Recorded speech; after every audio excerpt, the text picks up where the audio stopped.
Bonjour à tous les amis, je reviens vers vous parce que j'ai eu une question super intéressante en commentaire sur l'une de mes vidéos. Et la question c'était à quoi sert de compter les vagues. Donc je vous ai parlé des trois vagues de base I, V, N dans l'ordre de construction. Toute cette semaine nous avons vu les vagues I d'impulsion et les vagues I de correction. On a vu comment les compter, jusqu'où positionner son TP, qu'il faut y aller progressivement, etc. Voilà, on a vu les quatre impulsions, puis le retournement, donc on sait à peu près quand on rentre dans un mouvement où nous sommes, et nous sommes sereins si on prend dans un sens, si on traite dans un sens, on est sûr de ce sens.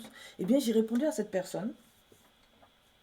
J'ai juste repris ici sa question. À quoi nous sert de compter ces vagues? Déjà, merci beaucoup pour cette question, parce que je me suis rendu compte que je n'ai pas expliquer à quoi sert de compter les vagues. Et du coup, par l'essence même, à quoi sert cette théorie? Euh, il faut savoir que la théorie des vagues s'appelle Hadu en japonais. Ha signifie vague et Du signifie mouvement, donc le mouvement de la vague. Donc, ça veut dire que si on est capable de capter le mouvement de la vague, on est capable d'avoir les meilleures performances de trading et de générer des bénéfices. Ça veut dire que on ouvre son graphique, peu importe le graphique, on ouvre le graphique. On commence par compter ses vagues, d'accord? On sait si on est à la deuxième, la troisième ou la première impulsion. Et si le Kumo nous valide qu'on est dans une tendance, par exemple, haussière, alors on sait qu'il y a encore qu'il y a encore trois impulsions en plus de la première à venir en tendance haussière et qu'on peut se mettre à l'achat. C'est beau, hein? C'est-à-dire qu'on ne peut pas se tromper. On ne peut pas se tromper parce que, le Kumo nous donne le sens de la tendance. Donc faites gaffe, hein, il y a plusieurs types de Kumo. Bon, on a déjà abordé le Kumo un peu en tendance baissière, mais qui est à plat, sans vraiment de... Ça, c'est traître. On n'aura pas une belle tendance bien glissante. On aura une tendance qui va latéraliser et qui va descendre légèrement vers le bas ou monter légèrement vers le haut. Ça va latéraliser sans jamais nous donner une belle tendance. D'accord? Donc une fois que, et c'est pour ça que Ishimoku avec la théorie des vagues est super puissant, c'est qu'on voit tout de suite en un clin d'œil dans quelle tendance nous sommes. Est-ce qu'on est dans une belle tendance? Est-ce qu'on est dans une tendance un peu latérale, c'est-à-dire qui ressemble un peu à un range mais qui descend, le nuage n'est pas vraiment orienté? Est-ce qu'on est dans un range et là du coup il n'y a pas de tendance, etc., etc. Souvent, je ne sais pas si ça vous a... En tout cas, moi, comme j'utilise la théorie des vagues, quand je me connecte sur un graphique, je compte mes vagues. Des fois, je suis à la dernière impulsion. Et donc, ma question est, jusqu'où ira ma vague? Jusqu'où ira, pardon, oui, ma vague d'impulsion? Parce que je sais qu'après, elle va se retourner, elle va devenir autre chose. Et là, moi-même, je rentre en observation, c'est-à-dire que j'observe cette autre chose pour voir ce que je fais. Donc, à quoi sert de compter les vagues? En gros, à quoi sert la théorie des vagues?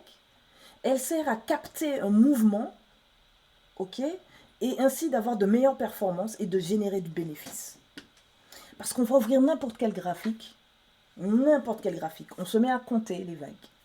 On voit tout de suite si on est dans une phase de correction, une vague de correction, et donc on sait qu'il y a trois vagues de correction, puis une dernière vague d'impulsion, et ensuite une vague de retournement, pour faire autre chose, ou qu'il y a quatre vagues d'impulsion, puis un retournement, pour faire plus simple. Donc, peu importe le graphique, peu importe le marché, si vous savez vos vagues, comptez vos vagues, vous savez qu'il faut que vous êtes dans telle ou telle configuration de vague, de correction ou d'impulsion, vous savez à quel numéro, quel nombre correspond cette, cette impulsion ou cette vague, cette correction, et donc vous vous attendez à un mouvement précis, vous vous attendez à un enchaînement. Si vous êtes en tendance, et que comme par hasard, vous êtes en plein mouvement de correction, mais vous pouvez très rapidement voir si ce mouvement de correction arrive à son terme grâce au Fibo, au 61,8, sur la phase de correction. Si c'est le cas, vous patientez et à l'aide des 5 lignes Ichimoku, donc Ichimoku basique qu'on a vu la semaine dernière, vous prendrez la meilleure position dans le sens de la tendance, soit à l'achat, soit à la vente, pour prendre toute votre impulsion, parce que il est préférable de trader des impulsions dans le sens de la tendance que de trader des corrections. Après, si vous avez fini votre impulsion et que vous êtes en correction, vous savez que vous devez monter à 61,8, donc vous vous positionnez et vous prenez étape par étape. Ne cherchez pas l'ensemble, toute la longueur de ce mouvement, parce qu'on n'est pas à l'abri de retournement d'une annonce économique. Voilà à quoi sert de compter ces vagues. Voilà, donc merci beaucoup pour cette question. Et du coup, ça m'a permis de faire cette vidéo qui répond à la question et aussi ça vous rassure en fait. Vous arrivez sur un marché, vous êtes serein. Dans un range, c'est autre chose. On aura le temps de parler de comment trader les ranges. Parce que Fibo intervient aussi dans le trading range. Et le fait de bien délimiter aussi son haut, son bas, c'est super important. Et Monsieur Ozada a aussi prévu des vagues pour trader des ranges. Mais c'est encore autre chose. Et je préfère rester dans une interprétation simple et abordable d'Ichimoku. Donc apprenez à compter vos vagues. C'est avoir l'assurance d'être dans la bonne direction. Et surtout, avoir l'assurance d'avoir capté le bon mouvement et de se dire que si je suis arrivé à ma dernière impulsion, je ne prendrai pas le risque de poursuivre la tendance que m'annonce le Kumo par exemple. Voilà, sans oublier, c'est ça qui confirme aussi quand on se retourne. Bref, ça c'est encore autre chose.